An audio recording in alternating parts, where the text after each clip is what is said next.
అభివృద్ధి అంటే వైసీపీ నేతలకు కడుపు మంట, విధ్వంసం అంటే వినోదం. కడప స్టీల్ ప్లాంట్ నిర్మాణానికి ముఖ్యమంత్రి చంద్రబాబు శంకుస్థాపన చేయడం ఫ్యాన్ పార్టీ నేతలకు కంటగింపుగా మారింది. క్రెడిట్ చోరీకి ప్రయత్నిస్తున్నారు.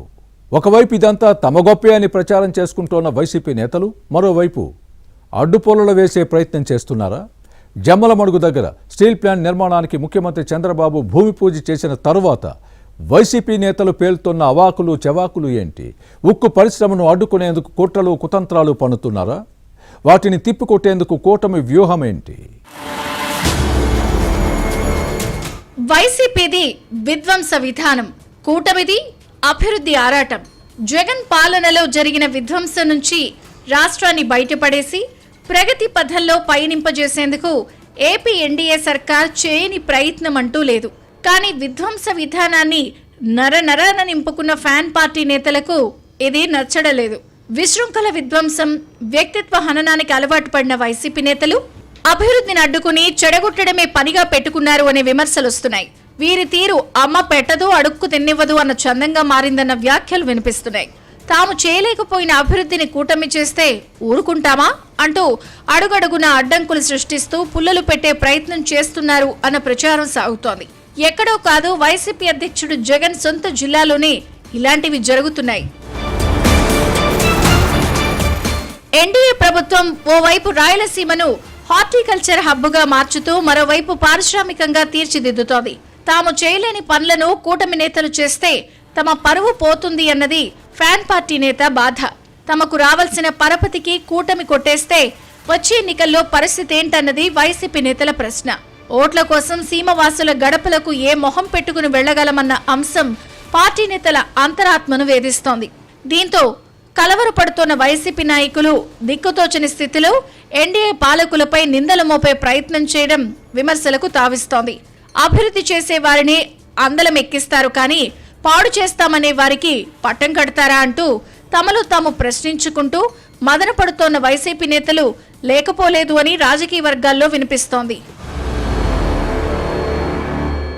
కడప జిల్లా ప్రజల చిరకాల స్వప్నం స్టీల్ ప్లాంట్ ను కూటమి ప్రభుత్వం సాకారం చేసింది.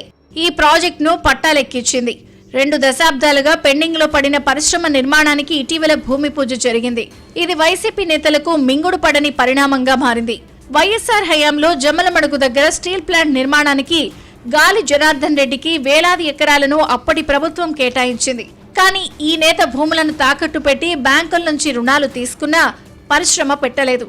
బ్యాంకులకు బురిడీ కొట్టించారు. మరోవైపు హెలికాప్టర్ ప్రమాదంలో వైఎస్ఆర్ మృతితో స్టీల్ ప్లాంట్ ప్రాజెక్టు అటకెక్కింది.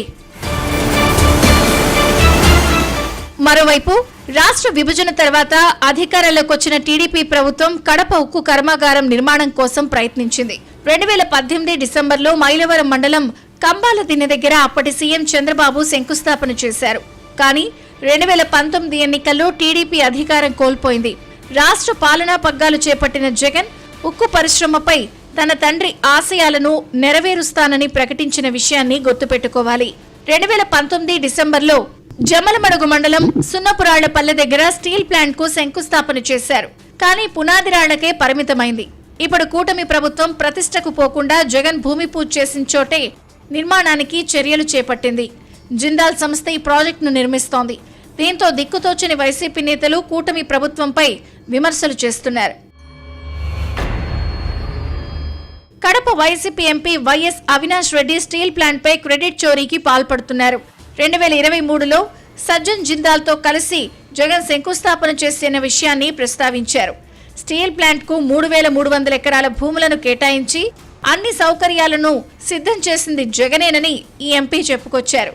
కానీ అంతా తామే చేశామని చంద్రబాబు సర్కార్ బిల్డప్ ఇచ్చుకుంటోందని అవినాష్ రెడ్డితో పాటు వైసీపీ నేతలు వ్యాఖ్యానించడం విడ్డూరంగా ఉంది. 2 సార్లు శంకుస్థాపన చేసి ఏం చేశారో చెప్పలేదు. కడప ఉక్కు పరిశ్రమ నిర్మాణం పూర్తయితే క్రెడిట్ చంద్రబాబుకు దక్కుతుంది. అప్పుడు వైసీపీకి డ్యామేజ్ జరుగుతుంది. దీంతో ఎలా అడ్డుకోవాలని చూస్తున్నారు అన్న ప్రచారం సాగుతోంది. ఇలాంటి కుట్రలతోనే వైసీపీ అంటేనే జనానికి ఒళ్ళు మండుతోంది. ఫ్యాన్ పార్టీ నేతలు చేయలేదు, చేయరు, చేయలేరు. ఈ క్రమంలోనే కుళ్ళు రాజకీయాలు చేస్తూ కూటమి పాలనలో పనులు జరగకుండా చేయాలని చూస్తున్నారు. కానీ ఎన్డీఏ పాలనలో ఫ్యాన్ పార్టీ నేతల ఆటలు సాగే అవకాశం లేదు. వైసీపీ నేతల కుయుక్తులు మానుకోకపోతే 2024 ఎన్నికల్లో వచ్చిన 11 సీట్లను 2029లో నిలబెట్టుకోవడం కష్టమన్న విశ్లేషణలున్నాయి. ఇలాంటి సూచనల తర్వాతైనా వైసీపీ నేతలు తమ కుట్రలు, కుతంత్రాలు, కుయుక్తులను మానుకుంటారో లేదో చూడాలి.